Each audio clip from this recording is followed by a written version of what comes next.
tonight, the woman who was already there.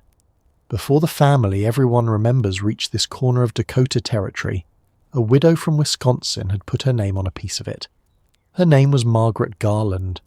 Most people who love the prairie books have never heard it. They know her son instead.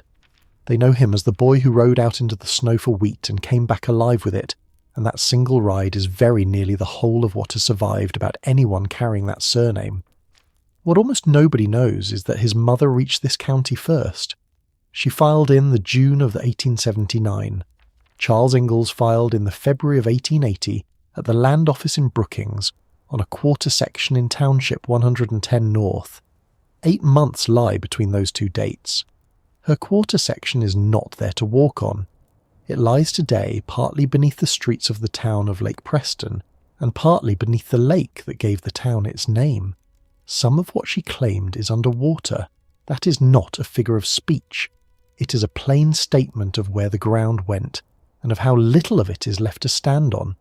Anyone who finds a slow, true story restful, and only anyone who really does, might subscribe. A comment naming the hour and the place is always read. Everything standing behind it sits at prairiesecrets.com. A QR code rests on the screen for anyone listening through a television. The same link waits in the description and in the pinned note. Rest now and drift off whenever sleep comes, because the watch is kept until morning. Hold that word for a moment. Filed. It was the only word the paper trail will carry, and it is worth being exact about what it meant. To file was to walk into a land office, pay a fee, and enter a claim on a described piece of ground. It was a beginning, not an ending.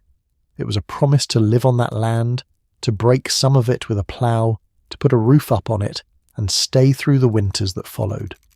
Proving up came years later, when it came at all. No patent survives for Margaret Garland.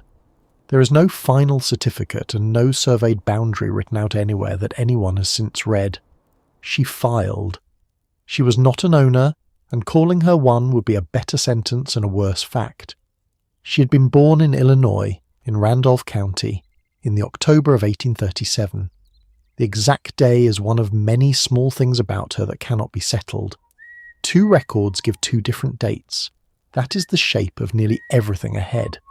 A year is usually safe. A day very often is not. In 1874, her husband died at Avoca in Wisconsin. She was about 36. What that death left her is written down nowhere at all. No probate file has been found. No estate inventory. No widow's pension. Not one line in a ledger anywhere. It is the first of many places where the paper simply stops and leaves a woman standing in the middle of her own life, with quiet on every side of her. She had married Walter Bell Garland in Iowa County, Wisconsin in 1854. He had been born in Ireland. Over the 10 years that followed, she bore 5 children in that state, and 2 of them were buried there before any of this begins. A boy called Walter, born in 1855, a girl called Josephine, born in 1859. Neither lived to grow up. 3 were still living when their father died. The youngest was a boy of 9, and one of the daughters, Florence, would in time walk into a land office in Clark County and file on ground in her own name, exactly as her mother had. Not with a husband, not through one. Whatever else was true of this household, it was one in which women signed for land. 5 years lie between the grave in Wisconsin and the filing in Dakota. Nothing survives from inside them. There is no letter, no diary page, no remembered conversation. Nobody knows who first said the word Dakota in that house, or whether she wanted to go, or what she was afraid of. What survives is the outcome. A woman of 41, widowed, with 3 living children and 2 buried ones, went out to a county that had not yet been organised and put her name on a piece of it. That is a small sentence. It is worth slowing down for. Slow that down then, and take the sentence apart piece by piece. A woman of 41. Not young in 1879, and not old either. It was the age by which most people had stopped expecting the shape of a life to change again. Widowed. 5 years of it by then. 3 living children and 2 buried ones. She had already put more of her own family in the ground than most people her age had lost. A county not yet organised. That phrase has a plain meaning. It meant no county seat, no courthouse, no sheriff, and no board of commissioners, because not enough people lived on that grass yet to need any of it. She put her name on a piece of that. The name is the only part of the whole business that anybody wrote down.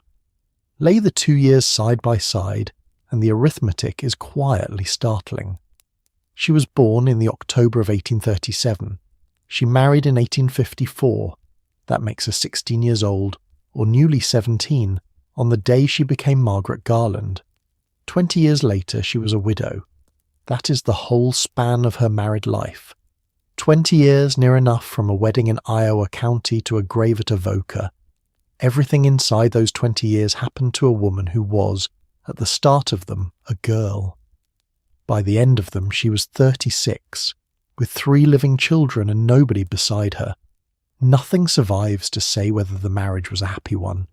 Nothing says whether it was chosen, or arranged, or simply the thing that came next. A county, a year, a husband's name, then 10 years of childbearing, and then quiet. 20 years is a long time to have almost nothing said about it. Set against that span, what survives amounts to a marriage year, 5 birth years, 2 of which end in the same 4 words, and then a death in a named town. Everything else that filled those 20 years has gone out of reach entirely. The weather in particular seasons, whether the house was rented or built, whether it was warm, and whether there was more than one room in it. Somebody in Iowa County knew all of that once, and knew it in the ordinary, unthinking way that people know the inside of their own lives, without ever supposing that a single line of it would need writing down.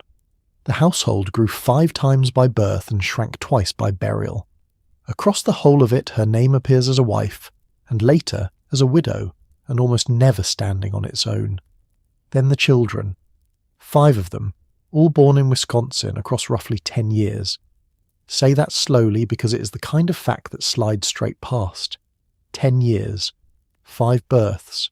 No hospital, no doctor within easy reach, and no year off between them. 2 of those 5 did not grow up. A boy named Walter, born the year after the wedding and given his father's name. A girl named Josephine, born 4 years behind him. What took them is not written anywhere. There is no month, no season, no cause, and no small stone that anybody has been able to point at on the ground.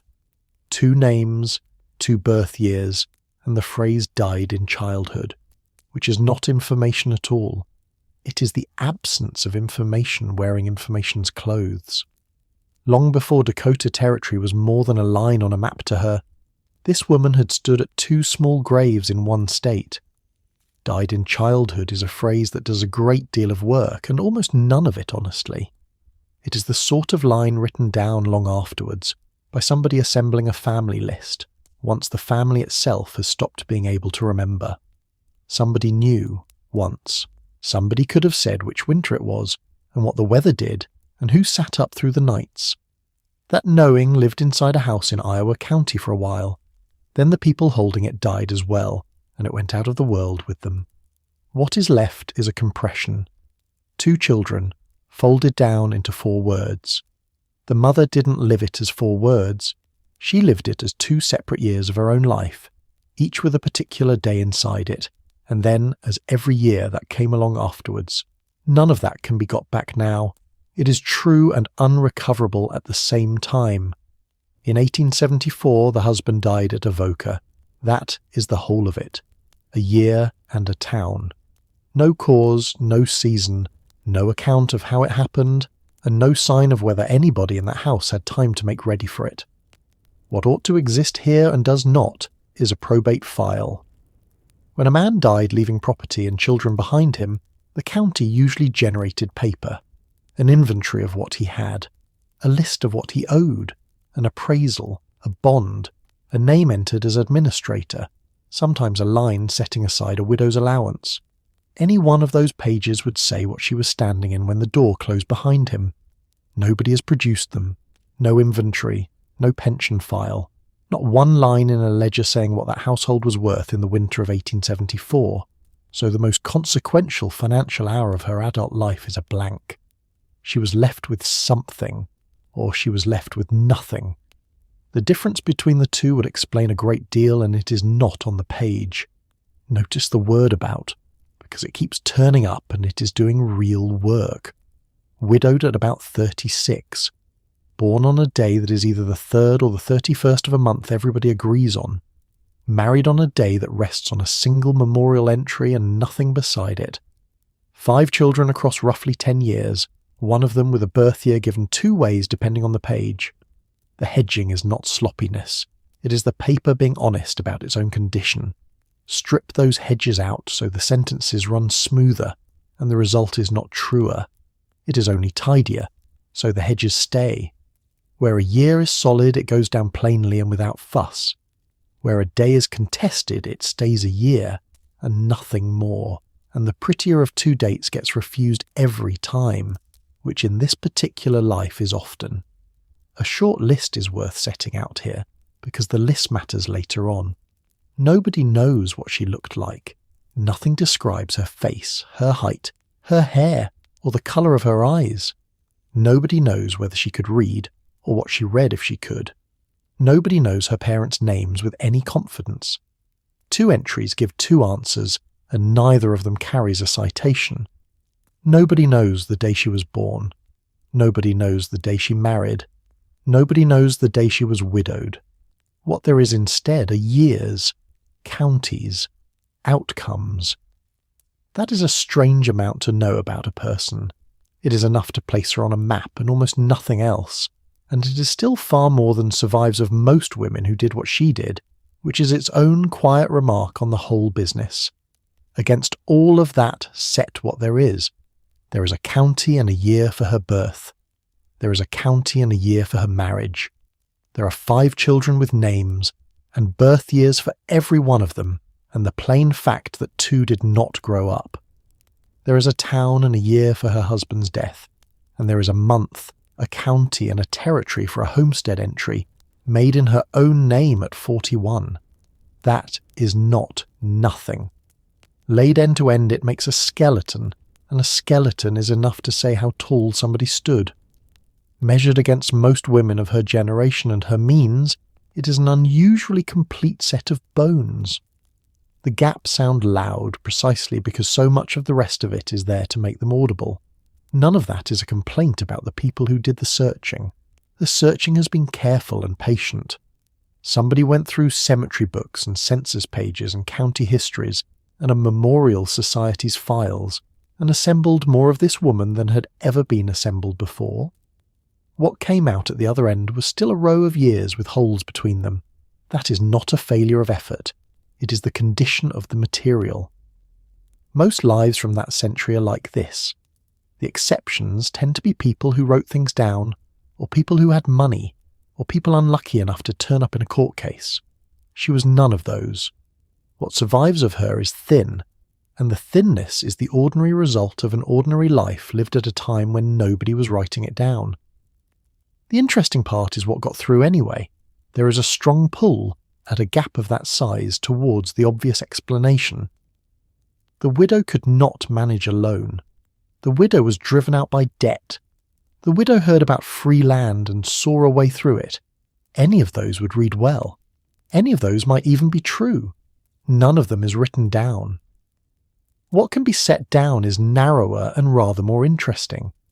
Between the year her husband died and the month she filed, 5 winters came and went. 3 children got 5 years older. Something in that household shifted far enough that a woman of 41 was ready to leave the state she had lived in since before her wedding. Whether that shift was a decision, a necessity, or a slow accumulation of both together, the paper does not say. Guessing is how a real person gets quietly replaced by a character. One more thing sits inside that interval, and it is very easy to walk straight past it. When she left Wisconsin, she left 2 graves in it.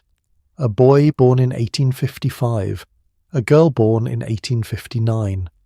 Where either child lies has not been established, so it cannot even be said what there was to visit, or how far it stood from the door she was closing behind her. Whatever that distance was, the move west put a long stretch of country between her and them. The ground she was going to had no town standing on it, and would not have one for another 2 years. Nothing says that she weighed any of this, or that anybody in that household ever mentioned it out loud. It is only what leaving that stake meant in 1879 set down plainly and then left alone. Set the ages out for the June of 1879 and the household comes further into focus.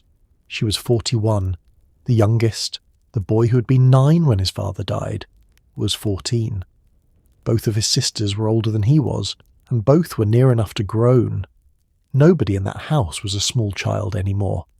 That matters in a plain and practical way for what a woman in her position could contemplate at all.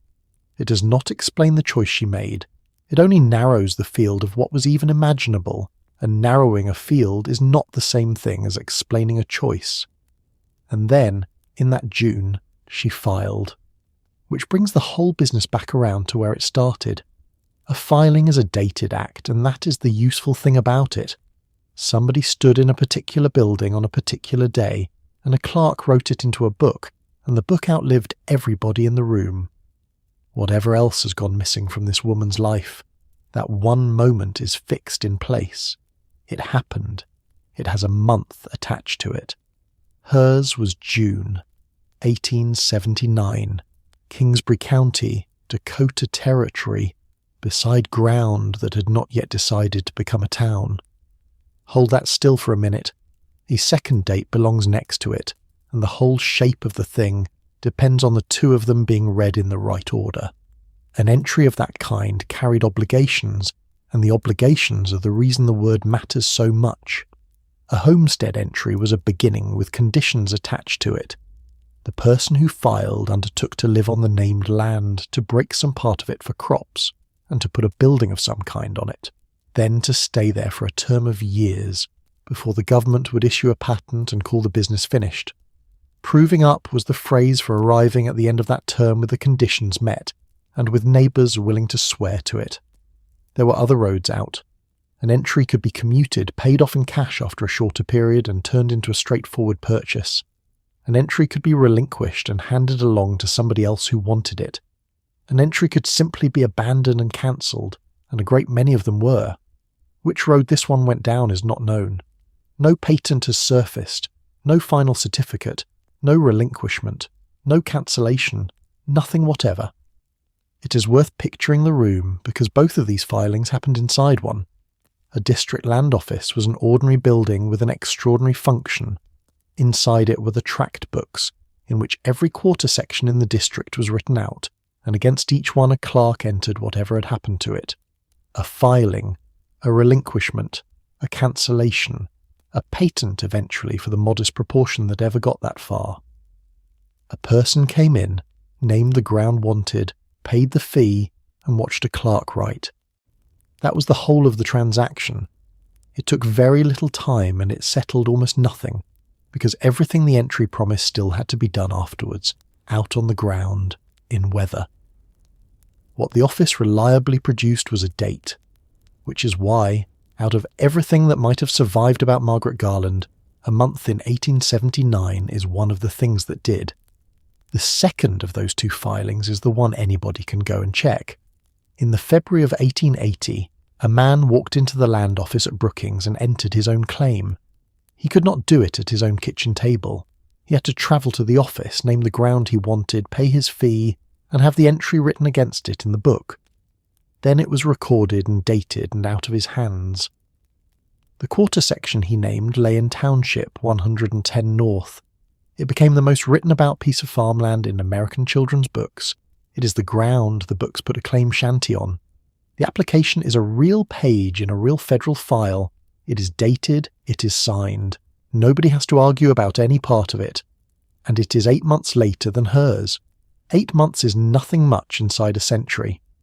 Laid inside one life, it is a great deal. Count what fits in it. A whole summer, a whole autumn on open ground with no town standing on it yet. A Dakota winter, beginning to end, of the sort that people who have never been through one are inclined to underestimate. And then a February cold enough that anybody travelling to a land office had to want the thing badly. All of that went by with her name already in the book, and his not yet in it. That does not make her more important than him. It is not an argument, and it is not a scoreboard. It is a sequence. Two people entered the same system, and one of them entered it first. Everything else about where the two of them stand in memory comes down to who wrote books afterwards, and she wrote nothing. None of this is a correction to the books, and it would be a small-minded way to spend an hour if it were. The books are not history and never claimed to be. They're a remembered childhood, shaped a long time afterwards into something a child could hold, and shaped extremely well. That is a legitimate thing to have made. It is not a land entry, and it was never trying to be one. A land entry does something else entirely. It sets a second run of dates down beside the remembered ones, and where the two disagree, it does not argue with anybody. It sits there being dated. So there is no quarrel here. There is a woman who entered the county's paperwork first and left no books behind her. And there is the ordinary consequence of that, which is that almost nobody knows her name. Her son is remembered for a ride through blocked snow to fetch wheat for a hungry town. That ride is a chapter in a novel. No newspaper carries it. No separate family story about it has come down alongside the book. So whenever it comes up as what the book says, in those words or in something close to them. Not because the book is suspected of lying. Not because the ride is being taken away from a boy who may very well have made it. The reason is a plainer one. The difference between a dated event and a beautifully told one is very nearly the whole distance between the land books and the novels. His mother is a different case altogether. What survives of her is not story at all. It is land books. And land books do not tell stories. There is a reason her name went missing, and it is not a conspiracy, and not quite an injustice either. It is a mechanism, and a very simple one. Fame in this corner of the past runs through one family because one member of that family wrote the books. Everybody else in the county enters only at the point where they happen to touch those books. A neighbour becomes a character. A storekeeper becomes a scene. A boy who carried wheat through the snow becomes a chapter that people remember for the rest of their lives. And a mother becomes a possessive. She becomes his mother, inside a sentence about him. That is what happened here.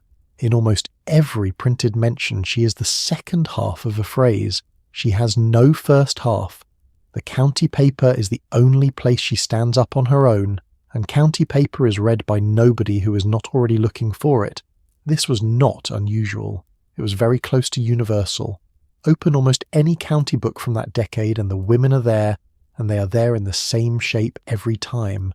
A name in a marriage return. A name on a death notice listed as a survivor. A name in a land entry occasionally, which is the interesting one. The men leave a longer trail because the trail was built to follow them. Deeds, taxes, votes, business notices in the local paper. A woman crosses that paper 3 or 4 times in 70 years and then stops crossing it. Margaret Garland crosses it more often than most.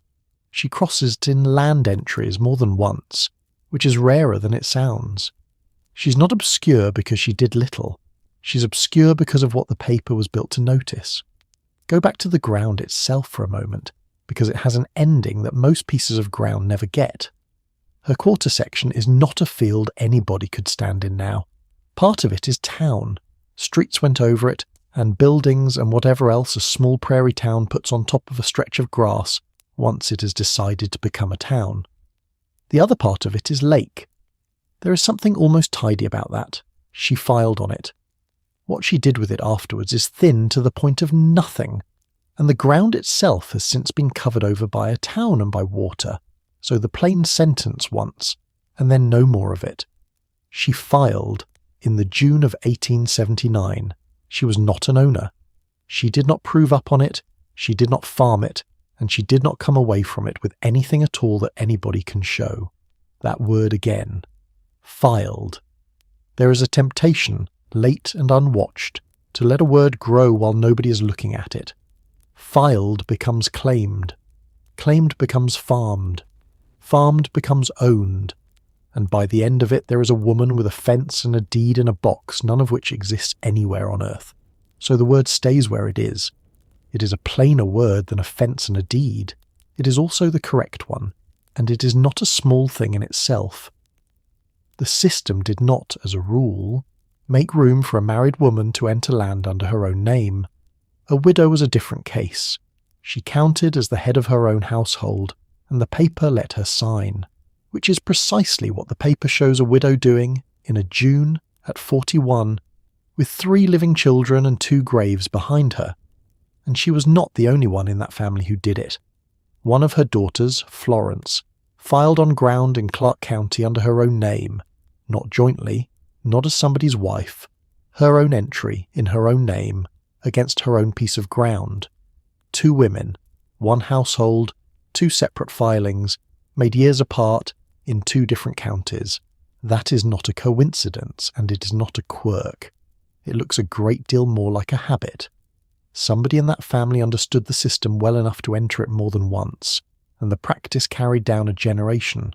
Whatever was or was not said out loud about it at the time, no letter explains any of that. What exists is the entries, 2 of them, in 2 names, both of the names women's, which in a set of county books like these is very nearly the loudest sound the paper makes. The same caution belongs around the daughter's entry that has been put around the mother's.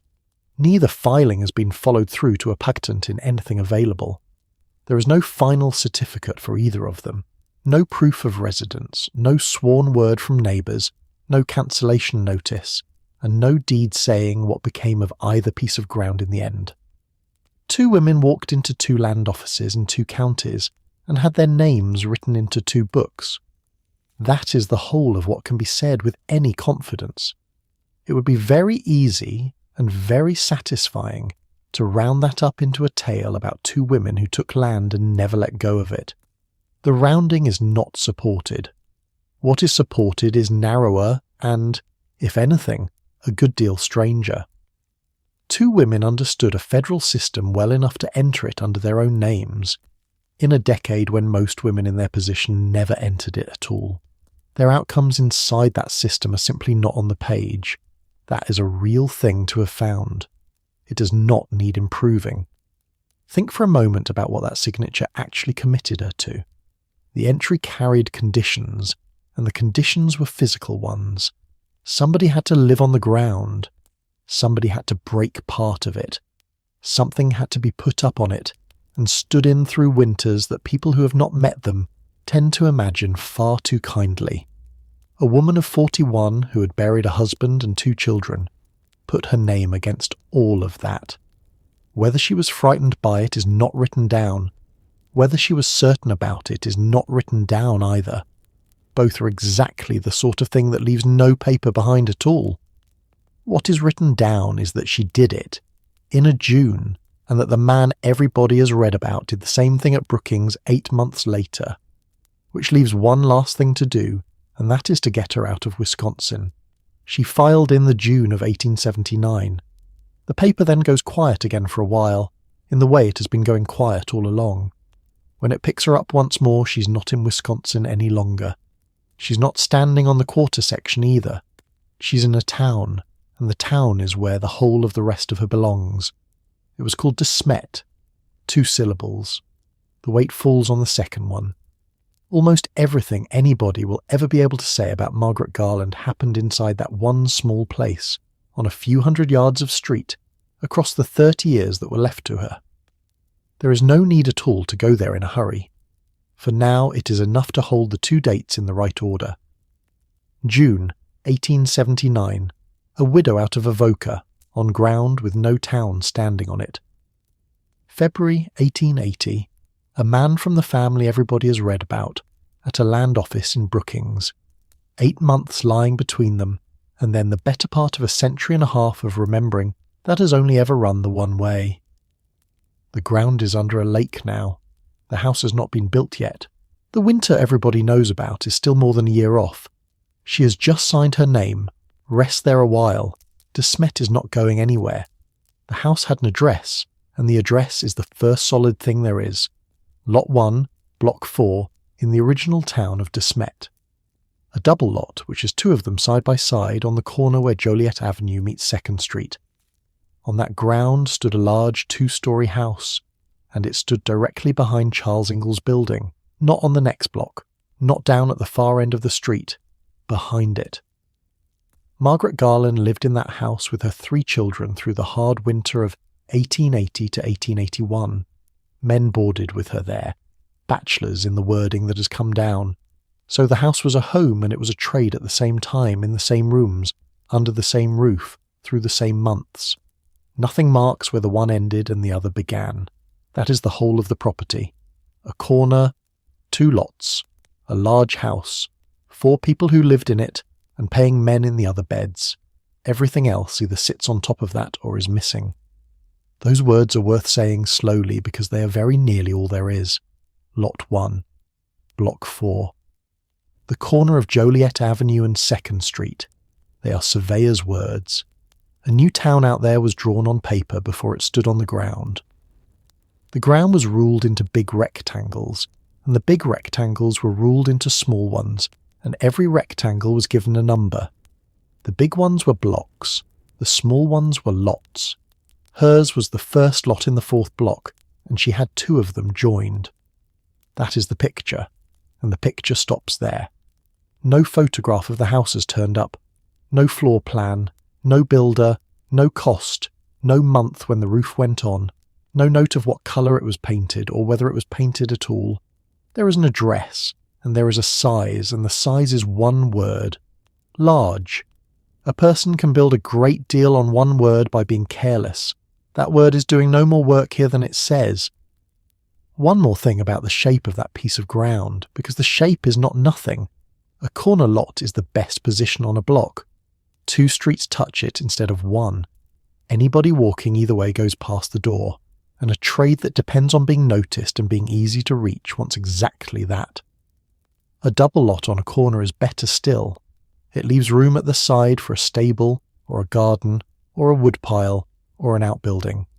It lets the house stand larger than the ones wedged along the middle of the block. Whether any of that was in her mind when she came by the property is not known and cannot be known.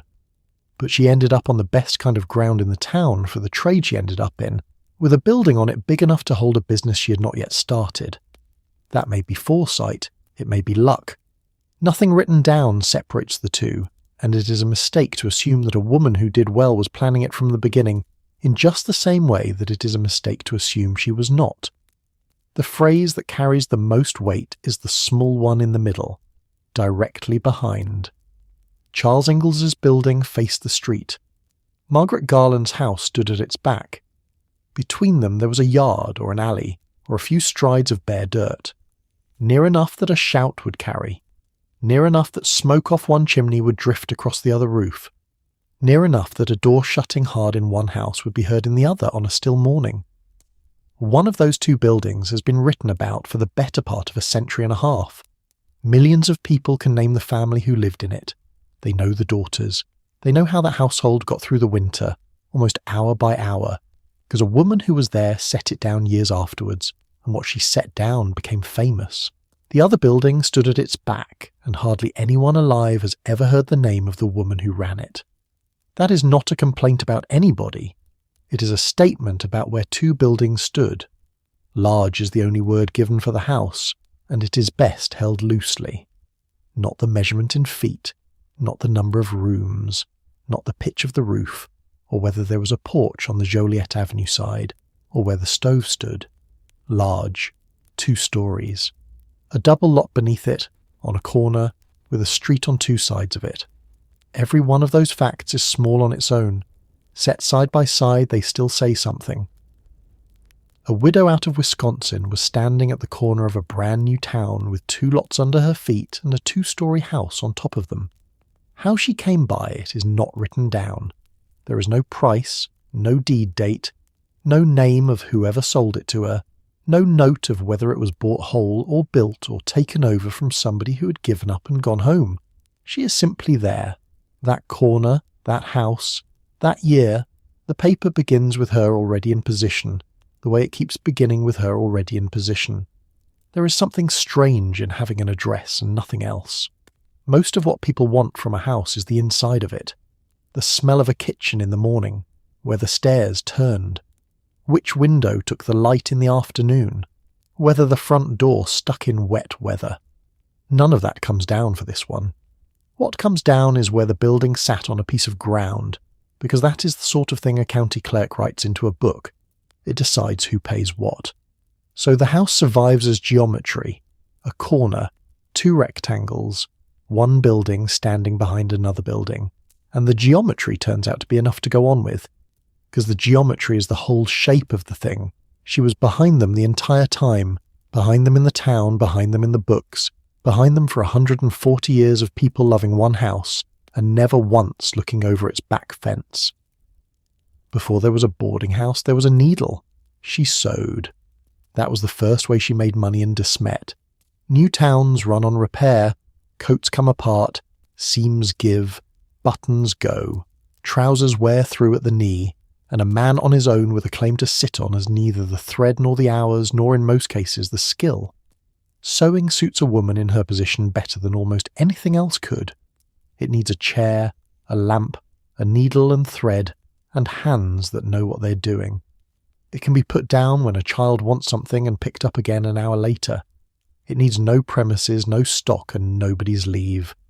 It also brings people to the door. That last part matters more than it looks. A seamstress in a small town is not only earning, she's being seen to be capable, week after week, by every man who carries a torn sleeve up her steps. What came next grew straight out of that. The boarding house did not start as a plan. It started as a request. The bachelors of the town ate at the hotel, and what the hotel gave them was not good enough. So they went to the woman who did their mending and asked her to cook for them instead. That is how it has come down. No newspaper carries it. Nothing written at the time carries it. It has been repeated for well over a century with nothing behind it but telling. It may well be exactly right. A detail that rude about a rival table is not the kind of thing that gets invented by accident, and it explains a change of trade that would otherwise want explaining. But it rests on saying, not on paper, which is worth stating plainly once and then setting down, because a good deal of what is ahead will have to be set down the same way. The town had a hotel. The men who ate there went looking for something better. They found it at the corner of Joliet Avenue. The word that comes back again and again in the writing about the house is bachelors, and it has quietly changed shape since the years when it was used. A bachelor in Dakota Territory in 1880 was not a young man in a city putting off a decision. He was very often a man who had come out alone, a long way from anybody who had ever cooked for him, to sit on a piece of ground that wanted somebody living on it. Such a man could plough and haul and stack hay, and put up a shanty that kept most of the wind out. What he could very rarely do was cook anything he would willingly eat twice. That is not a joke at the expense of men. It is a fact about the way skills were handed out in that decade. It left a whole category of person out there able to survive perfectly well and to eat badly the entire time they were doing it. Into that gap steps a woman with a stove, a large house on a corner, and a lifetime of feeding a family behind her. The hotel was already there. The demand was already there. What she had that the hotel did not is nowhere written down, and the men who went looking for it left nothing behind saying what they found. Consider what kind of business that is. She did not put up a sign and wait. She did not borrow against the lots and fit out a dining room. The demand walked up to her door and asked, and she said yes, and the house she already lived in became the place where it happened. That is how most women's businesses began in a town of that kind, not founded, extended. A woman in her position did not have to build anything. She had rooms, and she had a kitchen, and she was already feeding a household. Feeding a household plus lodgers is a difference of scale and cost and labour. It is not a difference of premises. The risk sits somewhere else. A trade that lives in the same house cannot be shut on a Sunday and walked away from. There is no back door out of it. There is only the back door. Her trade is worth setting beside the alternatives, because the list of alternatives was extremely short. A woman of her age and situation in 1880 could sew, or she could teach if she had the schooling behind her and could get herself certified. She could keep house in somebody else's house for wages, or she could take in washing. She could feed and lodge people in her own rooms. That is very nearly the whole of it. Every item on that list is an extension of unpaid work at home into a paying arrangement, which is precisely why those were the trades left standing open to her.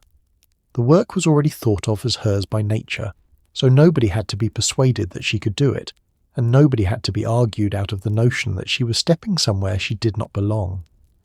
The consequence is a strange one. A widow's independence, when she managed to get hold of any, was almost always built out of the very same materials as her dependence had been. The stove, the needle, the beds, the bread. What changed was who was paying and who was deciding, and those two things turn out to be most of what independence ever means. Margaret Garland worked 2 items on that list and put a daughter into a third in a new town on an open prairie, without anybody writing down a word about how she managed it. 4 people lived in that house, a mother and 3 children, with paying men under the same roof. It is easy to say boarding house and hear something institutional. It was not that. It was her home with strangers in it, and the strangers paid. Her children grew up inside a trade that had no separate premises. Where a family ended and a business began, in a house like that one, is not a line anybody ever drew on paper. One of those 3 children was the boy the books would later make famous. He barely enters here. He was in the house. He was young. The thing he is remembered for is still ahead of him, and so is everything that came after it. Another was a daughter who would go out and be certified to teach. The third has left almost nothing behind at all. 4 people then, and a business, and a corner. That is the household going into the autumn of 1880. There is one more thing about the arrangement that is easy to walk straight past, and it may be the most important thing in it. She was answering to nobody. A married woman in 1880 who took in lodgers was working inside a household that was not hers, and what came in over the table was not straightforwardly her own. A widow with her own house on her own corner stood in a completely different position, and it was a position very few women of that generation ever reached without being widowed into it first. The price of that independence had been the death of a man in Wisconsin years earlier. Nobody would have chosen the exchange. That does not make the independence any less real. She decided who came into the house. She decided what the terms were, and when they changed, and who was told to go. She decided when the work stopped for the day, and whether it started again in the morning. Nothing about a single one of those decisions has come down.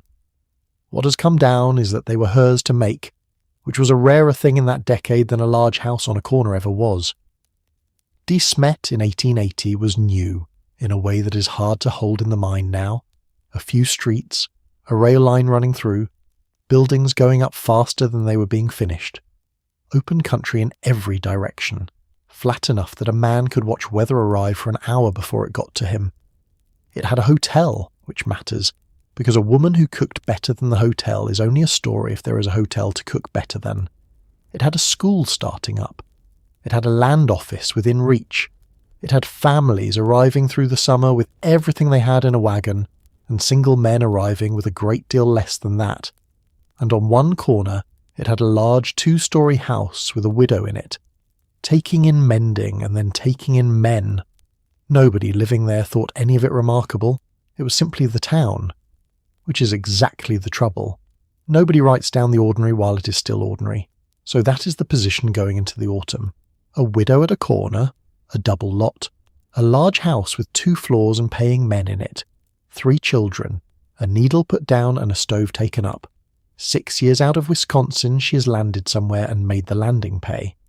If the story stopped there, it would be a good story and a small one, and nobody would ever have gone looking for it. The story does not stop there, because the weather did not. What comes next is the winter that made the town famous. Everybody who loves these books already knows how the books tell it. Trains stop. Snow rises past the windows. A boy rides out for wheat and comes back. Almost none of that is going to happen in what follows, and the reason is simple. Almost none of it is written down about her. the 15th of October 1880. The storm came in daylight. It put about 2 feet of snow on the town and the country around it. No deaths were reported at Smet. That is the whole of the entry, and every part of it matters because the version most people carry is a different one. In the novel, the storm arrives at night. It comes down on a dark town, and the reader is inside a house in the black listening to it climb. That is the better scene. It is not what the weather did. The weather did it in the middle of the day with the light on, in front of everybody. 2 feet of snow in the middle of October, on a prairie town, and not one person in it died. The move from day to night is a small change, and it does an enormous amount. A storm at noon is an event people watch coming. Somebody looks north. Somebody says that does not look right. Children are fetched in. A rope goes up between the house and the stable. It is frightening, and it is manageable, and everyone can see everyone else. A storm at midnight is something that happens to a sleeping household that cannot see it coming. It arrives out of nothing. It is already on the roof before anybody knows. One of those is weather. The other is dread. The novel wanted the second one, and it was right to want it because the second one is what a whole winter feels like from the inside once it is over. But the 15th of October came at midday, and the light was up, and about 2 feet of snow fell on a town where nobody died. The truthful version is less frightening. That is usually how it goes. 2 feet is a great deal of snow for the middle of October. It is not a great deal of snow for February. In February it is a bad week. In October it is a warning, because it means the ground froze early and the season has arrived weeks before anyone is ready to meet it. Coal not laid in, hay still out. Stores not yet stocked to their winter depth, because there was going to be plenty of time for that. The men who ate at her table had come to that country with a summer's worth of thinking behind them. Her house had a stove and a household and lodgers in it, and it was the middle of October, and there were 2 feet of snow on Joliet Avenue, none of which is written down, all of which is simply what 2 feet of snow in October means anywhere it happens. Nobody died. It's worth saying again because it is the reason that storm is nearly forgotten outside the books. Towns remember their dead. A blizzard that kills a family gets a monument and 100 years of telling. A blizzard that frightens everybody and kills nobody gets a line in a paper and then gets swallowed by the winter that comes after it. The 15th of October 1880 was swallowed like that. For the people in the town it was a hard day and a heavy shoveling and a lot of talk about how early it was. For the woman on the corner it was a day of work she has left no trace of. And then the snow stayed, and more came, and by the turn of the year the thing that had begun as a bad October had become something with no name yet. No train reached De Smet between the 13th of January and the 6th of May, 1881. Inside the town proper that winter there were roughly 50 families, 75 to 80 people. Those two figures sit oddly beside each other, and the source gives both, so both are given here. 50 households, somewhere near 80 souls. Say the whole of it in one breath, and the winter takes its real shape. Not a region, not a county, a small town with the line shut behind it, and no engine coming through from the 13th of January until the 6th of May. Everybody in it could be named by everybody else in it. That is how many people were there. Count the days out, because the number is the thing. 18 days left in January after the 13th, 28 in February, 31 in March, 30 in April, 6 in May, 113 days. People call it the 100-day blockade, which is a rounder and easier phrase, and it is short by nearly a fortnight. 113 days is most of a winter, and a good part of a spring. It is long enough for a child to grow out of a pair of boots. It is long enough to eat through anything laid in for a season, and then to start on what was meant for the next one. It is long enough that the day the train stops being news and becomes the ordinary condition of life. And every one of those days happened in a town of about 80 people, of whom 4 lived in the large house at the corner of Joliet Avenue with paying men upstairs. 80 people is not a town in the way the word is usually meant. 80 people is a large wedding. It is 2 full railway carriages. It is fewer than most people have in a phone book of relatives. Put 80 people inside a ring of snow for 4 months with no way out and no way in, and the arithmetic of everything changes. Every household knows what every other household has. There is no anonymous buying. There is no going somewhere else. A shortage in one kitchen is known about in the next one by the following morning. It also means that a woman running a boarding house is not running it for strangers by the end. There were no strangers left by February. There was only everybody, none of which is written down about her, all of which follows from 80 people and 113 days. It is worth sitting for a moment with what a stopped railway actually sounded like. A town on a line lives by the sound of it. An engine comes in and the town has news and mail and flour and coal and a stranger or two, and the day has a shape because of it. Then one day in the middle of January the engine does not come, and the next day it does not come, and the day after that the snow is deeper in the cut than it was. By February nobody is going down to the platform to look. That is the sound of the winter. It is not wind. It is the absence of an arrival that had been arriving all along. The town had one channel to the rest of the world and the channel closed, and it stayed closed while the snow came and went and came again for 113 days. A boarding house in a railway town is a business that depends completely on the railway, whether anybody running one ever put it to themselves in those words or not. Flour comes in on the line. So does sugar, and coffee, and salt, and coal to cook over, and kerosene for the lamps. A town on a rail line is not a self-sufficient place. It is a place that has stopped needing to be self-sufficient, which is a different arrangement altogether, and a far more comfortable one right up until the day the line shuts. On the 13th of January 1881 the line shut, and every trade into Smet that lived on delivery was suddenly living on whatever happened to be standing inside its own walls. That is not a claim about her house. It is a claim about the arithmetic facing every house in the town at once. Whatever was in that building on the 12th of January was what there was going to be. Nothing more was coming until the 6th of May, and how much of anything was in there on the day the train stopped is not written down in any form. Now put the two things next to each other, because this is where everybody wants to arrive. A town of about 80 people, no train from the 13th of January to the 6th of May. And on the corner of Joliet Avenue and 2nd Street, a large 2-story house that took in men and fed them. The wish to know what happened in that house is the most natural wish in the world. It is the whole reason a person would sit down to hear about Margaret Garland at all. A boarding house is a food business. A blockade is a food emergency.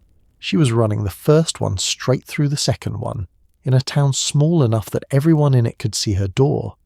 There is a shape there that practically writes itself, which is precisely why the next part has to be said slowly and said flatly and not dressed up in any way whatever. Nothing survives.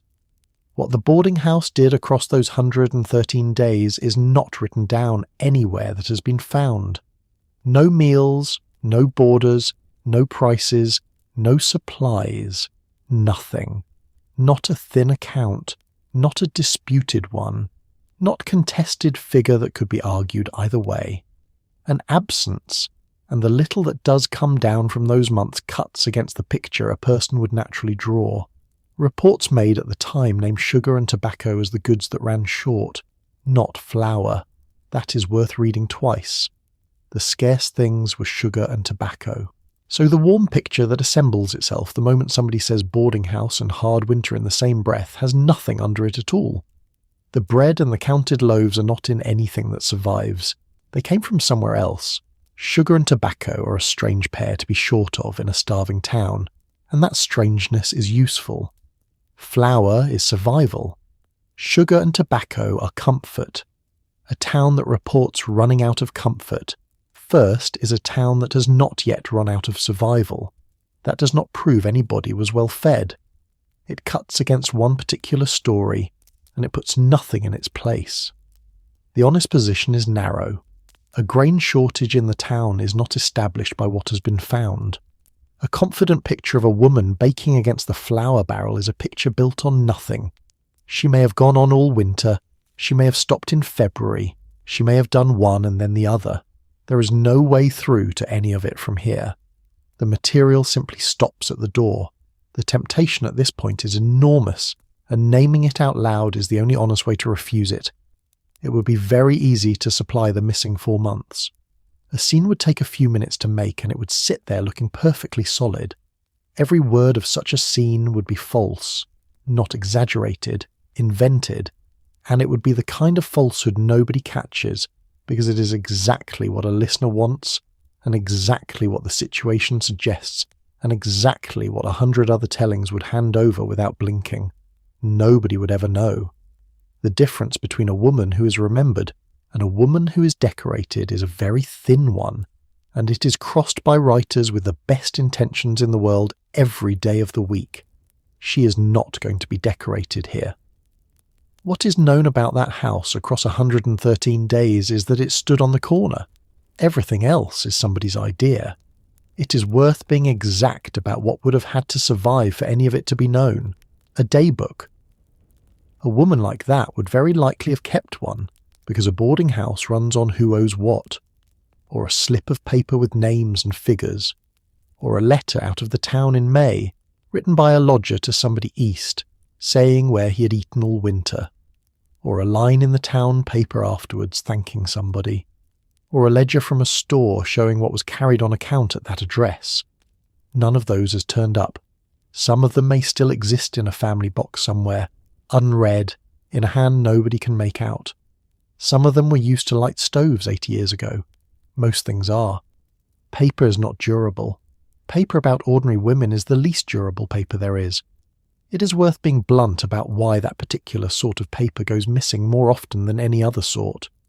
The things that survive out of a small town are the things somebody had a reason to keep. Deeds survive because title has to be shown. Newspapers survive because a library binds them into volumes and puts them on a shelf. Court papers survive because the law says so.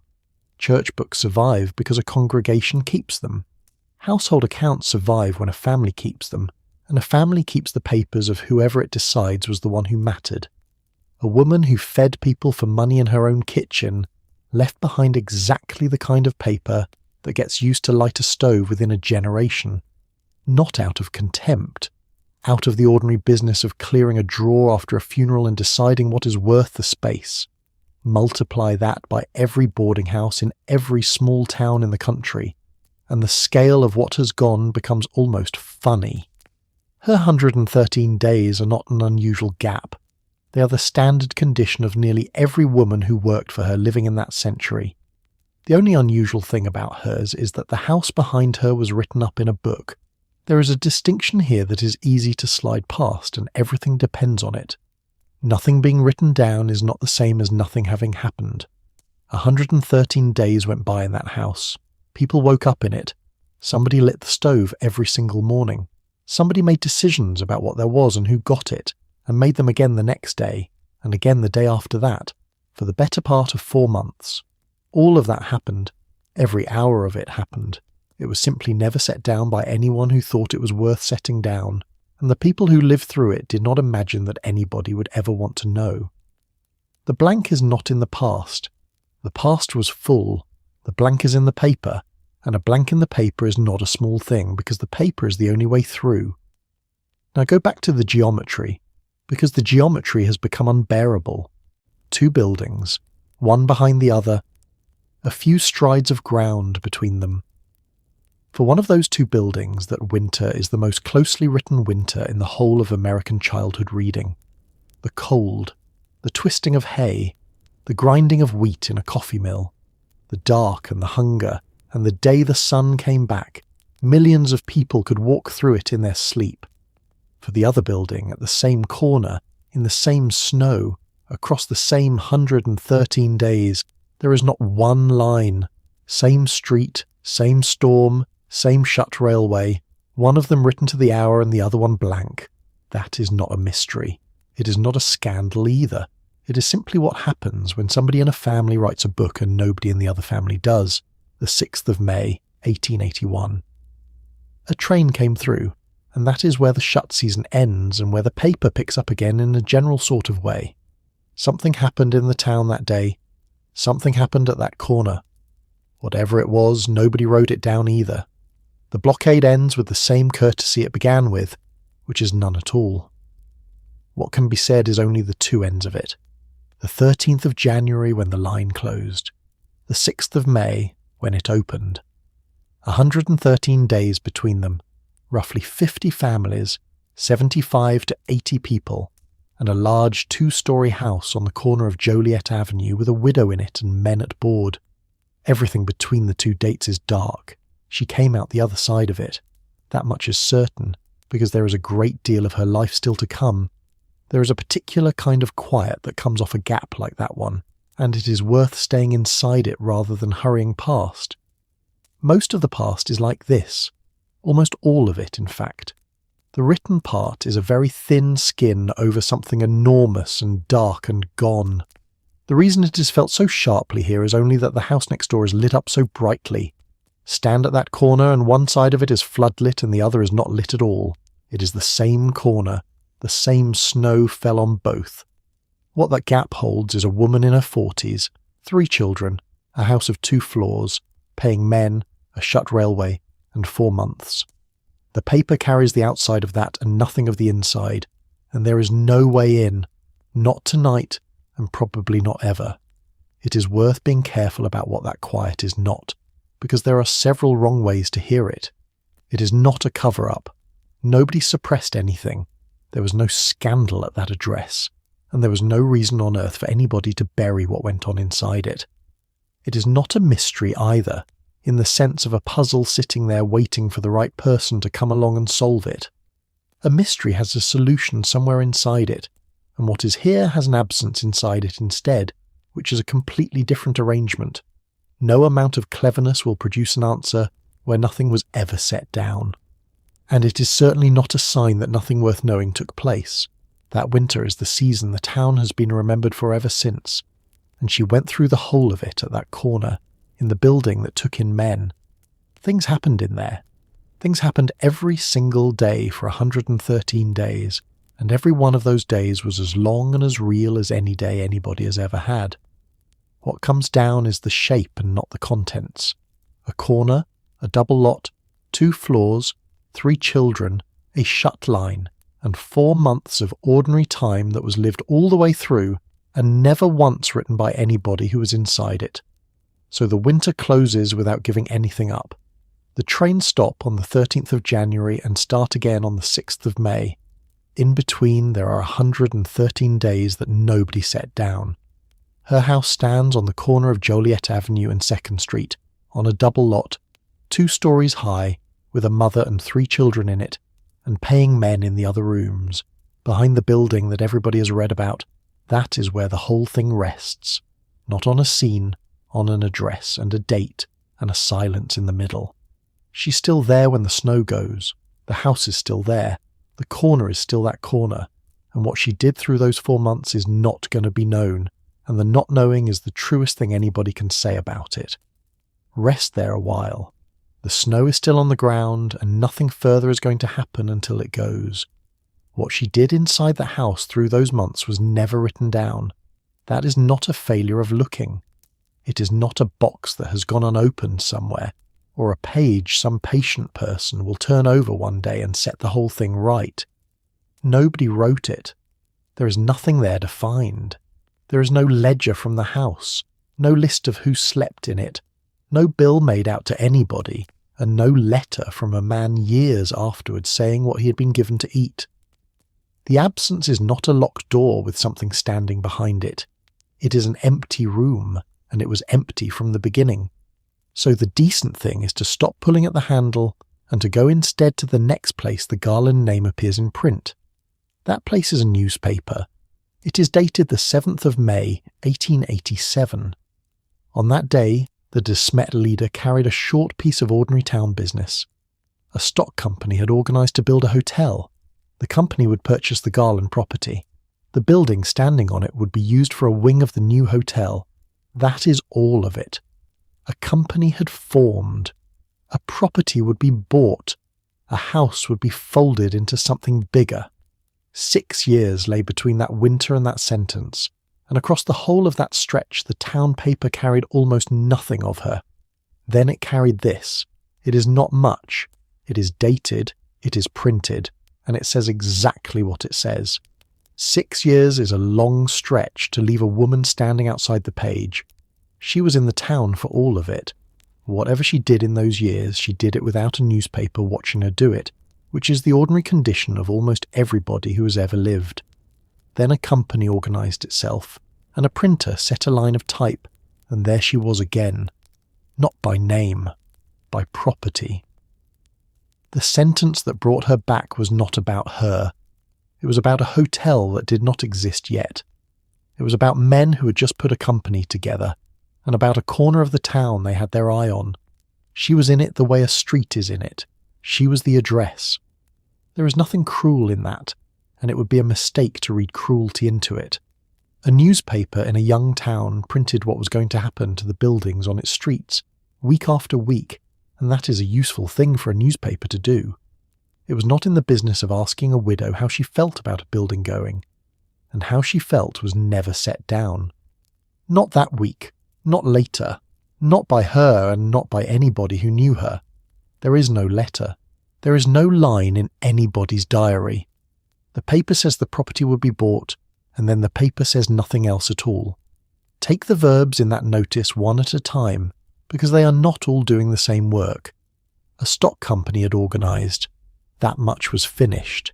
It had happened before the ink went on the paper. The property would be purchased. That had not happened yet. The building would be used for a wing.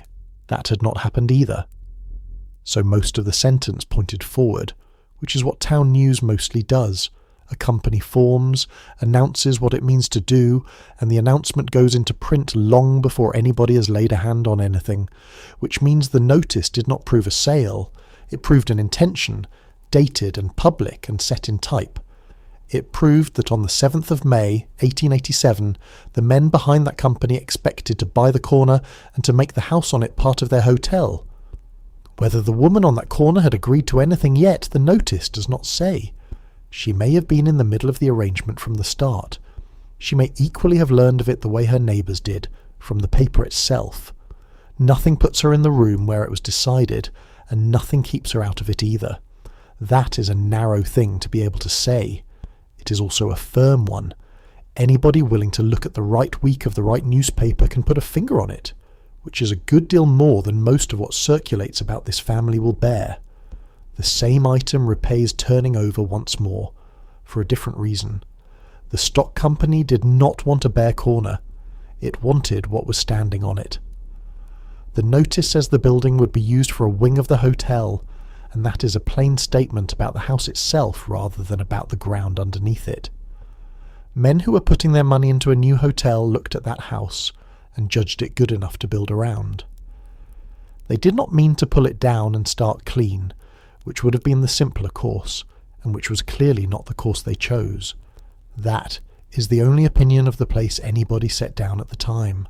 Not that it was old, not that it was in the way, that it would serve. And there is the phrase the paper reached for, the Garland property, not the widow Garland's house, not the boarding house on the corner, the Garland property, as though that were simply the name of the ground. By the spring of 1887, the surname of a woman who had come out of Wisconsin was how the town paper said where. That is not a compliment, and it was never meant as one. It is only what happens to a name that stays in one place, long enough for everybody else to use it as a landmark. An intention printed in May is still only an intention. Something has to come after it, and in this case something did. It can be set down in 4 short movements, and every one of them is duller than the winter that came before it, and far better attested than anything inside it. The 4 are these: a sale, a purchase, a building shifted a short way, a hotel opening its doors. All 4 fall inside the same year, and the year is 1887. Each of them can be said in a single line, which is roughly the room the surviving paper gives them. There is no scene in any of the 4, and there is not going to be one. None of the 4 carries a sum of money. The paper trail here is thin in a very particular way. It says what changed hands and what became of a building. It does not say for how much. It does not say on what day the deeds were drawn, or who stood by to witness the signing of them. Those pages have never been produced, and until somebody produces them, the money is simply not part of this. So, without the money. She sold the lot and the building. She bought lot 2, immediately to the south. It had been Carey J. Thomas's before her. She lived in a small house on that lot until 1904. Her old house was moved a few feet. It became the kitchen of the Syndicate Hotel. The hotel opened on the 28th of October, 1887. That is the sequence, and the dates at either end of it hold firm. A notice in the first week of May. Doors open in the last week of October. Something under 6 months between the two, and inside those months a woman sold one town lot, bought the next one along, and shifted her household about the width of a building. There is no price on any of it. No sum for what she took. No sum for what she paid. No day of any month when a deed was signed and put away in a drawer. So it stays a run of events with the money left out of it, which is an odd way to look at a sale and the only way open here. The hotel that opened in October was called the Syndicate, which is very nearly what the May notice had already described. Men pooling what they had to put up something none of them could have put up alone. There is a small mismatch between the two halves of that, and it is better not smoothed over. In May, the plan on the page was a wing. In October, the building was a kitchen. A wing is a part of a house that carries rooms in it. A kitchen is a working room at the back, where the heat and the smoke and the noise are kept well away from the people eating. The two are not the same thing, and nothing on any page explains how the first turned into the second. Perhaps nothing changed at all, and the wing was always going to hold the kitchen inside it. Perhaps the plan altered between spring and autumn, the way plans do once men start pricing timber and counting what they have. Nobody wrote down which of those it was. What can be said is that the building was wanted, and that it was kept, and that it went on working. A house that had fed boarders for 7 years was fastened to a new hotel and went on feeding people. That is not a bad end for a building. It is not an end at all, in fact. It is a change of employer, a few feet. That is the whole of the distance the house travelled, and it is a strange distance to have to think about. It did not go to another lot. It did not go to another street. It did not go out of the town at all, to finish its life as a greenery on somebody's quarter section. A few feet, and then it went on standing more or less where it had always stood, with a larger building fastened to it and somebody else's name on the business. How it was moved is not written down. Who lifted it? What they lifted it with? How many days it took? Whether the glass came out of the windows first? None of that is on any page that anybody has produced. The house was moved a few feet, and that short clause is the whole history of the moving of it. There is a temptation, with a detail like this one, to build the scene out and fill the street with horses and rollers and men calling to each other on a warm afternoon. All of that would be invention, and none of it is needed. A building went sideways a short way and began a second working life, and the plain fact of it is more interesting than any scene anybody could put around it. Her own move was not much longer than the building's. Lot 2 lay immediately to the south of Lot 1, one lot over. She did not leave the corner, she did not leave the street, and she did not leave the town. A woman of about 50 sold the building she had been feeding people out of, set herself down one lot away from it, and stayed. 17 years in the end. That is worth holding still for a moment, because there were plenty of other things a widow of 50 might have done in 1887. She did not go back east. She did not vanish into a married daughter's household in some other state. She did not take a room in somebody else's hotel and let the town look after her. She bought the lot next door and lived on it, under her own name on the same street she'd come to 7 years before. It would have been easy enough to end up folded into somebody else's spare room, useful and unpaid and slowly invisible, with nothing on any page anywhere to say she'd been there at all. She did not go that way. She had a lot she had bought for herself, a house standing on it, and an address that stayed hers for another 17 years. The sale moved a building. It did not move her. 17 years in a small house. 1887 to 1904. That is longer than she had been in Dakota Territory at all on the day she sold the boarding house, and a good deal longer than the handful of years her family is remembered for. And the only word that survives about that house is small. Not white, not 2 rooms, not near the alley. Small. The one adjective is carrying everything because there is nothing standing beside it to share the load. A small house on lot 2, and a woman living in it, from her 50th year into her 67th. Everything else about those 17 years is gone, not hidden, not sealed away, gone in the way that most of the ordinary hours of most ordinary lives are gone, because nobody at the time thought them worth a line of ink. And that is the true proportion of the thing. The winter everybody has heard of ran for 100 days. The years nobody has heard of ran for 17, on one lot, in one small house, and there is less written about the whole of them than about a single week of that snow. The building had a second working life, and it turned out to be very much the longer of the two. It had stood on that corner as a house where boarders were fed. Then it stood on that corner as the kitchen of a hotel. The work was not so very different. What changed was whose business it was. It was not her kitchen anymore, and that is the honest way to put it. She had sold the building, and it went to the hotel company, and after the hotel company it went to whoever came next, and after them to whoever came after that. So it kept doing what it had always done, under one set of other people's names after another. Meals came out of it for a very long time. The sign across the front of the place changed and changed again, and the room where the cooking was done stayed exactly where a widow from Wisconsin had settled her family in 1880. There is something steadying in that, and it has nothing to do with sentiment. A building that is useful gets kept. A building that is not useful comes down. That one was useful for a very long while. It came down in 1991. That is 104 years after the hotel opened its doors, and longer still counting back to the day the house first went up on lot 1. For all of that time there was a kitchen on that corner, standing inside walls that had been the walls of the house Margaret Garland lived in with her 3 children. Anybody who ate a meal in that hotel across the following century was being fed out of a room that a widow had walked her family into in 1880. None of them needed to know it for it to be true, and almost none of them did know it. Buildings do not carry their history on the outside. They stand there looking like whatever they are being used for at the time, and the people using them get on with lunch. 1991 is recent enough to sit inside living memory. Whoever stood in that street on the day it came down was watching the last of a boarding house go, whether or not one single person said so out loud. There is a particular kind of clarity in a demolition year. Most of what can be said about this woman is soft at the edges. A year with no day inside it. A month that is only likely. A house with one adjective attached to it and nothing else at all. Then there is the other sort, and there is not a great deal of it.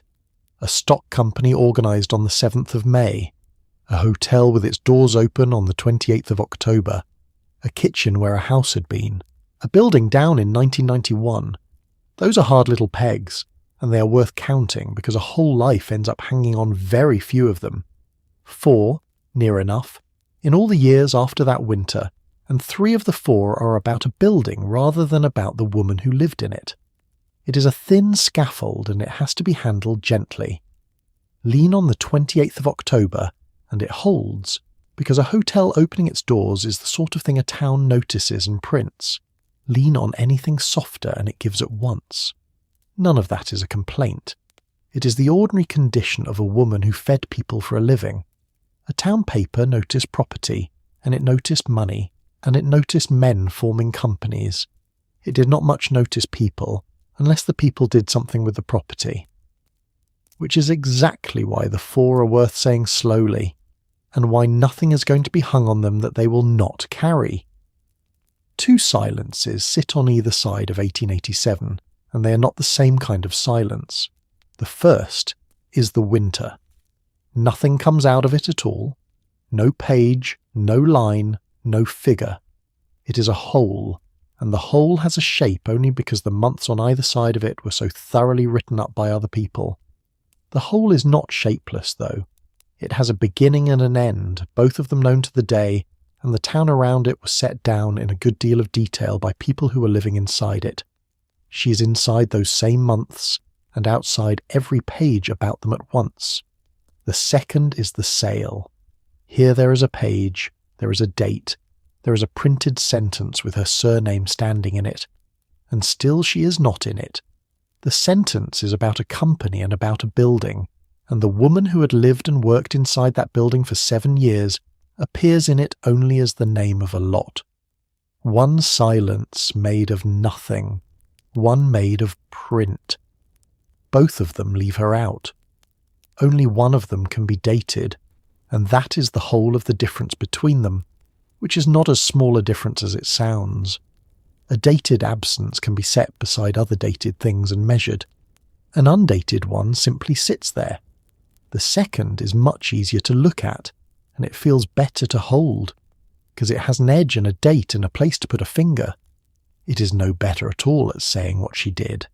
Set the sale beside what was already true of that household, and it stops looking like an ending. 2 women in that family had walked into land offices and had their own names entered in the books. The mother filed. The daughter filed. It was not a stray event. It was the way they went about things. So the woman who sold Lot 1 and bought Lot 2 in 1887 was not doing anything new that year. She was doing the town version of what she had already done out on open ground, in a smaller compass, and with a much shorter walk to the office. Sold and bought are the 2 words the paper will carry, and they will do very well. She had been putting her name against ground since the June of 1879, and in the autumn of 1887 she was still putting it against ground, 1 lot to the south of where she had started. Nothing about that is remarkable. It is only unfamiliar, because the women who did it are the part that usually goes missing. What cannot be added here is anything at all about money. There is no figure for what the hotel company paid her. There is no figure for what the lot to the south cost her.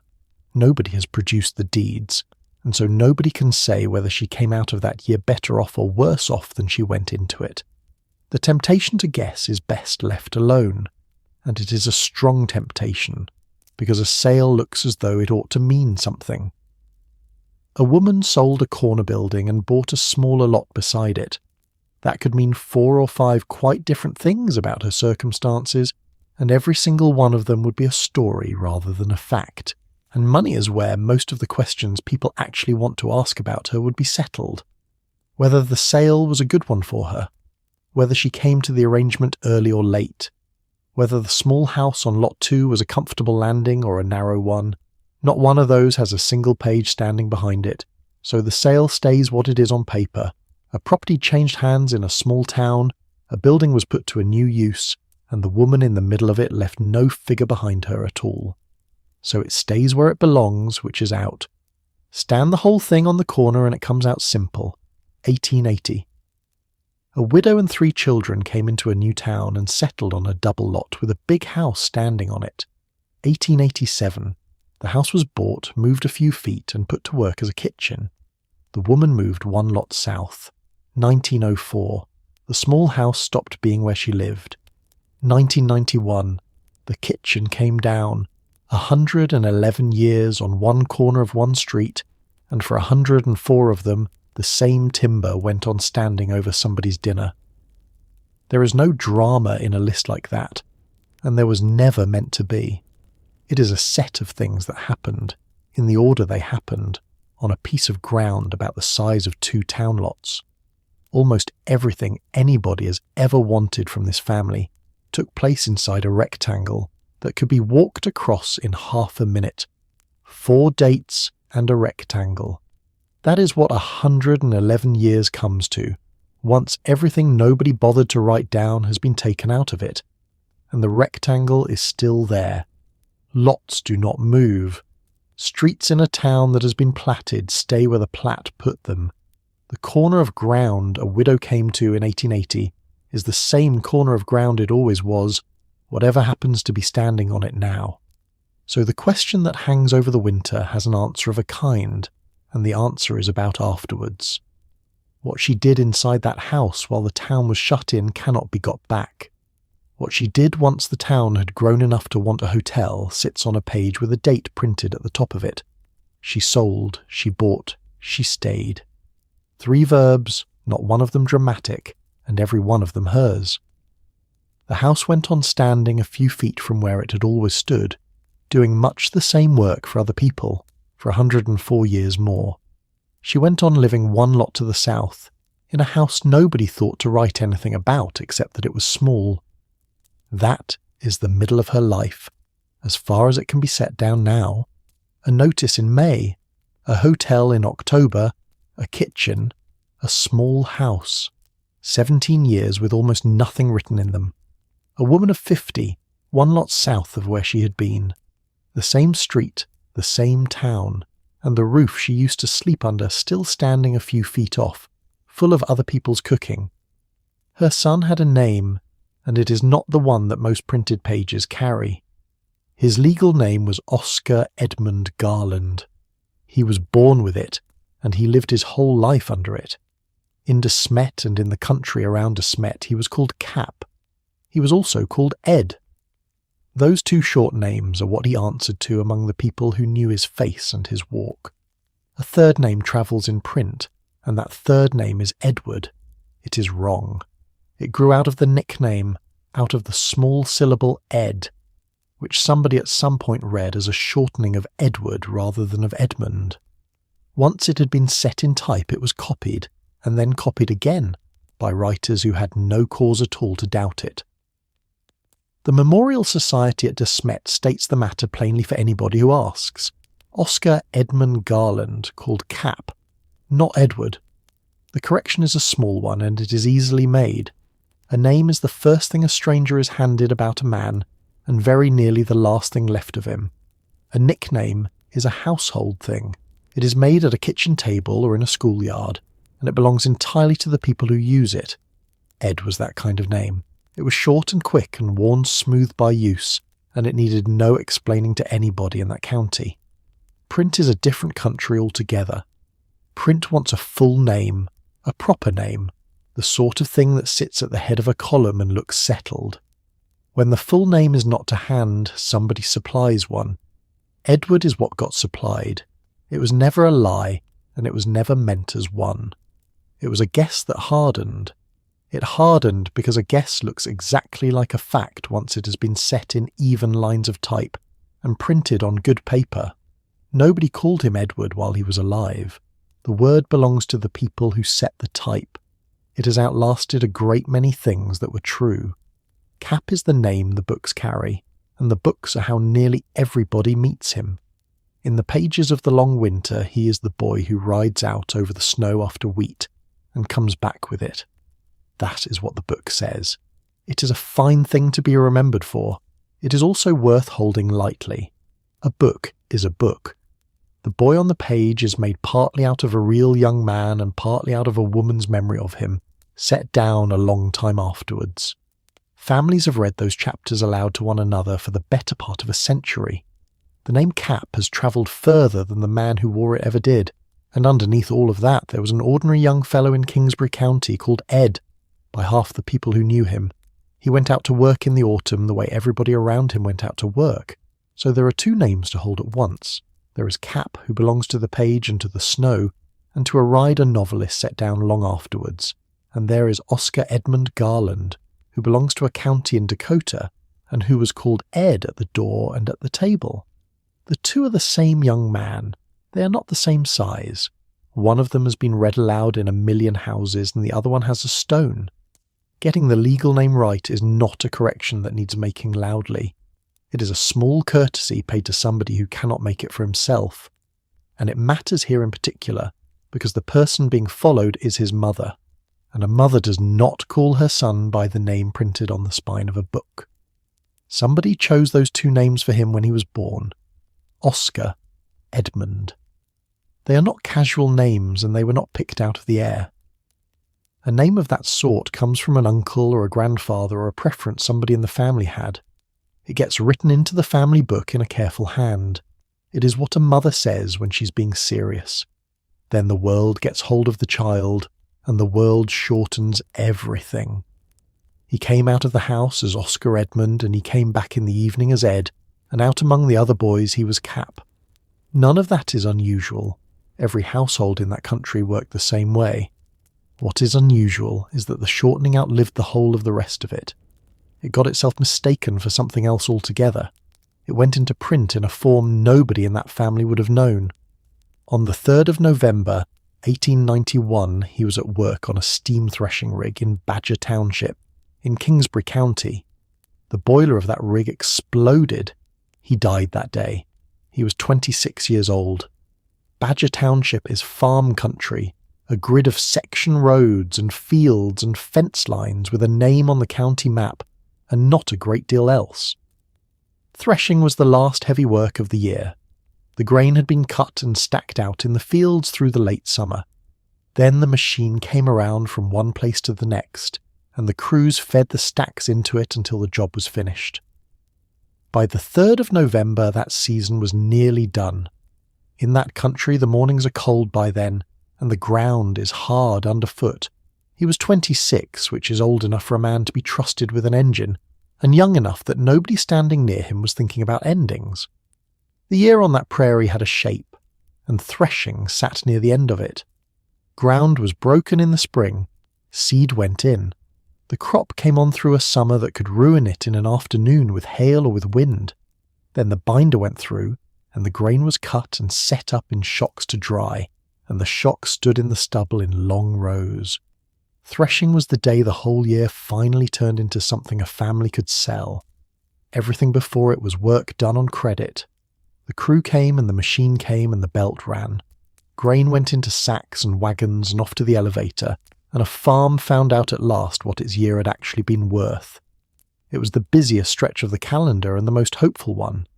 It was also the stretch that put the largest number of men closest to the largest amount of moving iron. A threshing day was loud in a way that is hard to get across now. The engine stood off at a distance with a long belt running from it to the separator, and the belt slapped and sang and had to be watched. The separator roared. Straw came out of one end in a steady blown heap, and grain came out at the other. Dust hung over the whole business and got into everything, into collars and eyes and the water bucket. Men shouted and could not hear each other, so they used their arms. The horses stood in it with their heads down. Somewhere off to one side there was food, because a crew ate enormously, and somebody had cooked for them since before daylight. It was the one day of the year when a quiet farmyard turned into a factory, and it lasted from first light until the job was done. A steam engine of that kind is a simple thing, and an unforgiving one. An iron shell, water inside it, a fire underneath. The fire turns the water into steam, the steam has nowhere at all to go, and the pressure it builds is what turns the belt. All of the power in it comes from holding something in. The engine works because it does not let go. Everything about the arrangement depends on the shell staying whole. It depends on the pressure staying inside the range the iron can carry. The whole of it is only safe while somebody's watching the water and the gauge. Men who ran these engines watched them the way a cook watches a pot. When one of them failed, it did not fail slowly. There was no warning worth the name and no time to step back from it. The same force that had pulled the belt all morning went out in every direction at once. A threshing crew was made up of neighbours and hired men, and much the same faces turned up year after year. Somebody owned the rig. Somebody else ran the engine. Others pitched bundles, hauled water, minded the horses, and carried grain away in sacks. A man who was good with the engine was worth having, because the engine was the part of the outfit that could hurt somebody. The work moved. A rig did not stay in one yard for long. It finished at one place, and then it was hitched up and taken along the road to the next. Moving it was its own slow and awkward operation, done in stages, with the crew standing about in the cold while it was got ready. Most of a threshing day was noise and chaff and coal smoke. Then the machine had to be shifted, and shifting it was the ordinary business of an afternoon. The engineer was the man at the engine. He kept the fire, watched the water, minded the pressure and answered for the whole of it. On a small outfit that was not a title. It was simply the place a man stood, and the job he did, and the crew knew who could do it. There was a particular kind of standing in it all the same. Anybody could pitch bundles. Not everybody could run an engine and be trusted with the running of it by neighbours whose season depended on the machine finishing its round. It is the sort of competence a young man picks up quietly, by hanging about a machine and watching and asking, and then one day he is the one who gets asked. 3 days afterwards, on the 6th of November 1891, the Lake Preston Times printed it. The paper set the whole matter down in 2 sentences. On Monday afternoon, as the Holcomb machine was making a move, the engine exploded, carrying death and destruction with it. Cap Garland, who was the engineer, and Holcomb, a brother of the owner of the machine, were killed on the spot. That is the notice as it has come down. 2 sentences of small type in a country weekly. It is the nearest thing there is to a voice out of that week. Every phrase in it is carrying weight. Take the machine first. The paper calls it the Holcomb machine. A threshing outfit was known by the man who owned it, in the same way that a farm was known by the family living on it. The men who ran the thing are not in its name. Then comes the moment, which is given as the machine making a move. Not standing at work in a yard with the belt running, but out on the road between one job and the next one. Then the phrase the paper reached for, which is carrying death and destruction with it. That is the language of a small office on a short week. It does what such language does, which is to put a shape on something that had no shape at all while it was happening. And then the 2 men set down in a single line with their places given. Cap Garland, who was the engineer. Holcomb, a brother of the owner of the machine. Now look at what those 2 sentences do not carry. There is no age given for either man. There are no names for the mothers or the wives or the children. There is nothing about what was done for them afterwards, or who came, or where they were taken. The paper does not say what made the iron let go. It names no fault and no person and no careless moment. A country weekly of that period had a page to fill and a press day to meet, and what went into it was whatever could be got and set in the hours available. So the 2 men enter the printed page by their trades. One of them is the engineer, one of them is a brother of the owner of the machine. Then the line ends, and the column carries on down to something else entirely. A country weekly of that time was a small room with a press in it. The type was set by hand, letter by letter, out of a case, by a man or a boy standing at a bench. Every line cost time. Space was short, and the week was short, and the paper had to go out on the day it went out. So the writing in those columns is compressed the way a telegram is compressed. It carries the fact and drops everything standing around the fact. That is a large part of why those 2 sentences from Lake Preston read the way they do. They are not cold, they are quick. Whoever set that line had a page to fill and a press to feed, and no notion at all that anybody would still be reading his few words well over a century afterwards. What is known past those 2 sentences was pieced together afterwards, out of the newspapers and out of what people in the county carried in their heads. It is a fuller account than the printed one. It is not a firmer one. In it the rig belonged to Walter Holcomb, and his brother Horace was filling in that day, standing in a place another man would ordinarily have held. The 2 of them were with the machine while it was between jobs. Cap Garland knew that machine better than Horace Holcomb did, and because he knew it better he took the engineer's post. That is the whole of the reason that has come down. Not courage, not a dare. He knew the engine, and so he stood where the man who knew the engine stood. It was an ordinary decision about who took which place on an ordinary working afternoon. Both ends of the boiler blew out. Both of them. That is the detail that stays in the reconstruction, and it is the one that tells how much was being held in. Horace Holcomb was killed instantly. Cap Garland was thrown more than 30 feet, with both legs broken and severe scalding from the water in the boiler, and he lived a few hours. He was got out of the wreck and lifted off the ground. The engine that had been driving the belt an hour before was scattered across a field in Badger Township. The men who'd been standing about waiting for it to be shifted were suddenly doing something else. Nothing about that afternoon was written down at the time by anybody who was standing there. There is a second man in this, and he gets almost nothing. The paper calls him Holcomb, a brother of the owner of the machine. It does not give his first name. In the fuller reconstruction, he is Horace. And he was filling in that day, standing where he would not ordinarily have stood. He was killed instantly. That is nearly the whole of what has come down about him. Somewhere there was a household that got the news that evening, and somebody in it went through what any family goes through, and none of that has come along beside the other name. 2 men were killed by the same boiler in the same afternoon. One of them is in books all over the world. The other is a surname in a line of type. The rig itself belonged to Walter Holcomb, and it went on being called the Holcomb machine in the paper afterwards. There is something hard in that. A man buys a threshing outfit, which is the biggest thing he will ever own, and probably the biggest debt he will ever carry. He puts his name on it in everybody's mouth for the length of a season. Then his brother stands in for somebody on an ordinary afternoon, and the machine that carries the family name kills him. What Walter Holcomb did afterwards is not written down anywhere. What he thought is not either.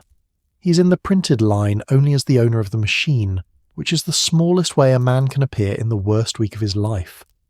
The Lake Preston Times said that both men were killed on the spot. That is what the type says, and it is what the county read on the 6th of November. It is not what happened to Cap Garland. He died on the 3rd of November 1891 at 26, and between the blast and his death there were hours. The paper was 3 days behind the afternoon it was reporting, and it was working from whatever had reached the office. A phrase like killed on the spot is what a printer reaches for when the outcome is known, and the middle of it is not. It is not so much a falsehood as a rounding.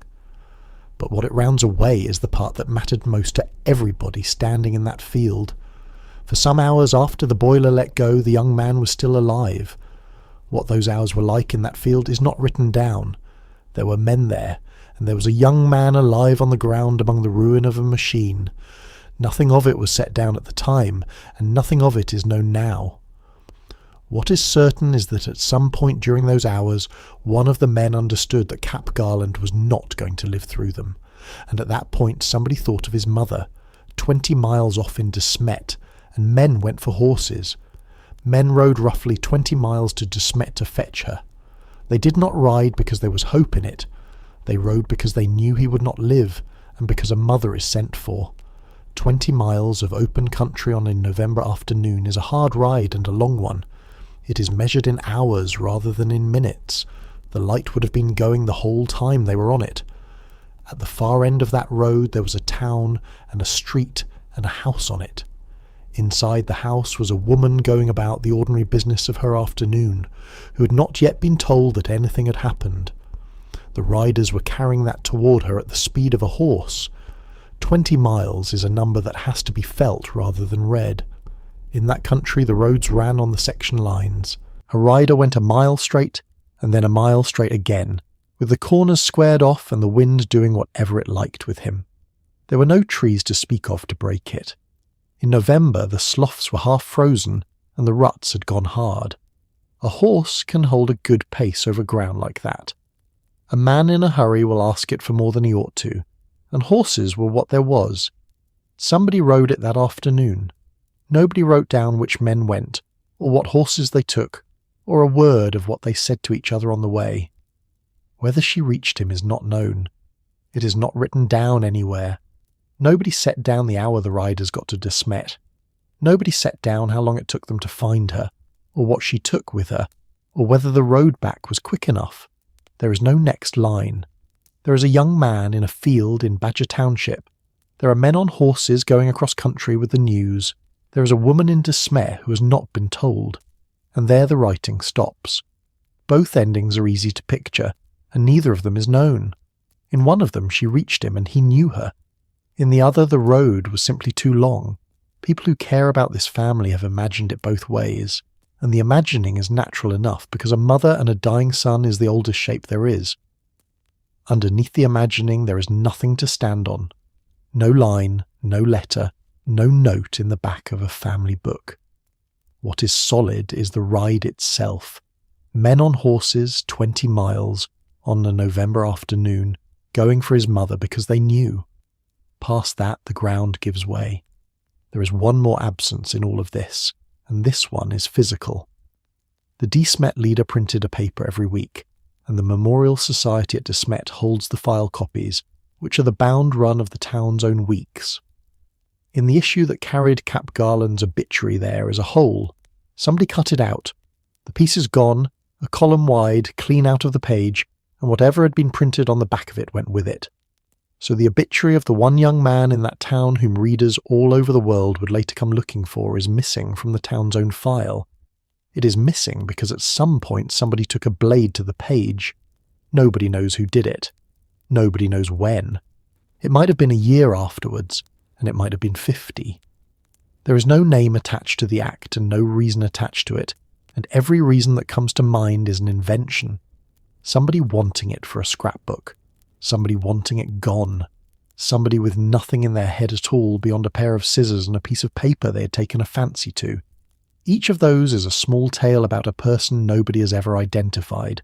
What is actually there is a hole. A hole in a bound volume on a shelf in a small building in a small town where the last public words about a young man used to sit. A file copy sounds like a dry thing, and it is not. A newspaper office kept one copy of every issue it printed. At the end of a year, those copies were sewn or bound between boards, and the volume went up on a shelf. That volume then became the one continuous account a town had of itself. Births, prices, weather, quarrels, sales, deaths, the coming and the going of people. When a town keeps its own weeks in that fashion, it is keeping something nobody else has got. There is one run of the Smet leader like that, held now by the Memorial Society in the town, and in it there is a rectangle of nothing where a young man's obituary used to be. The same small organisation sits at both ends of this. The Memorial Society at Smet is the body that states plainly what his legal name was. It is also the body that holds the bound run with the piece cut out of it. That is what such places are. A few rooms, a shelf or two, and a handful of people who know more about one town than anybody has a practical use for. They answer letters from strangers. They correct the same old error over and over patiently to people who meant no harm by repeating it. They keep the volumes upright and out of the damp, and they let visitors see them, and they put things back where they belong afterwards. None of that work is glamorous, and none of it pays. And it is very nearly the only reason there is anything left to say about a young man who died in a field in 1891, or about the woman who was sent for that afternoon. Without the shelf, there is no hole to notice, because there is no volume to have a hole in. Without somebody willing to be exact about a name, there is only the wrong one, forever, in every book that copies the last book. So there are two holes now, and they sit close together. One of them is in the road between Badger Township and Smet, where nobody wrote down what a mother found at the end of it. The other is in a bound volume on a shelf, where somebody removed a notice with a blade. They are not the same kind of loss at all. One is an absence of writing and the other is an absence of paper, but they land in the same place. The two things a family would most want to have kept, the account of that afternoon and the printed goodbye, are both of them gone. He was buried, and the county went on threshing, and the winters came around again. His mother lived on. That is the part that tends to get left out. The boy is the famous one, and his death is the dramatic thing, and the mother in most printed versions is a figure who exists in order to receive the news. Receiving the news was not the end of her life. It was somewhere in the middle of it. She had a great many years still to go. She went on living them in the same town, on the same streets, among the same people, in a place where everybody knew exactly what had happened to her. There is no honest way in to what those years were like from the inside. No letters of hers have come to light. Nobody wrote down what she said about any of it, at the time or afterwards, and nobody thought to ask her while she was there to be asked. What survives of her is a handful of plain entries of the kind a clerk sets down, and plain entries have no feelings in them at all, so the years after 1891 have to be taken the way they are given, which is quietly and from the outside. She stayed in Smet. She got older. Her body began to fail her in the ordinary way that bodies do. In her last years, rheumatism took her legs from her. She could not walk. She left off keeping her own house and went to live with her daughter Florence Dawley, and it was there, in Smet, that she died on the 10th of February 1913. She was 75 years old. She had lived in Smet for decades by then, and she was not buried there. She was carried north into Clark County, to the Collins Cemetery at Willow Lake, and put in the ground beside her son, because that is where she had said she wished to lie. The stone set over her reads, "Wife of W.B. Garland." Rheumatism in that period covered a great deal of ground. It was the word people used for joints that swelled and stiffened and stopped doing their work, and for pain that arrived and then did not go away again. What it came to in her case was simple. A woman who had spent her whole life upright and moving could not get out of a chair without a pair of hands to help her. She had crossed a good deal of country in her time. She had kept house and fed people and gone out in every kind of weather these prairies produce, and at the end of it she was lifted from one room to another. Her world narrowed down to the size of the rooms in her daughter's house, and then to the size of one of them. February in that country is the hardest month there is for dying in, and the hardest for burying anybody. The ground goes to iron. The wind comes across open fields with nothing standing in the way of it. The 10th of February 1913 was either cold and bright or cold and grey, and it makes very little difference which, because it was cold. Smet by then was no longer a new town.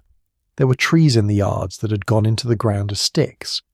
There were people on the sidewalks who had been born there and had never once seen that country without a town standing on it. She had been there for decades of it, and she died in a house on one of those streets at 75. How she was taken north is not written down.